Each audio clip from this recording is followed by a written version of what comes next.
Föregående ryttare hade 8:04-tiden 57. Ja, eller båda. Va? Jag vet inte. Men när ska du hem? Ska du hem? Men vem hämtar dig? Är det så pappa mamma? Mamma, jag kan inte gå. Jag kan inte gå här nu. Och jag får inte gå där. Va? Nej. Du måste kan det. Va? Du åker den röda vägen. Fast du har inte frågat den. Det vet jag inte. Men jag kan ringa. Kanske hon ringer på honom. Men du, alltså hon åker hem nu. Hon måste låta dig nu. Men du, när kan du pappa hämta?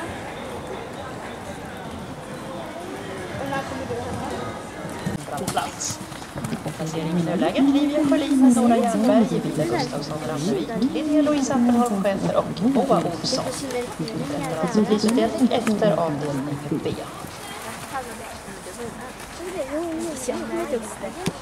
Jag somnade ju på vägen hem. Jag var jättestrött. Jag hade gått runt med kliver hela dagen. Det var jobbigt. Det bara gick man. Och gick hem. Och sen bytte man också. Och jag bara förlät det.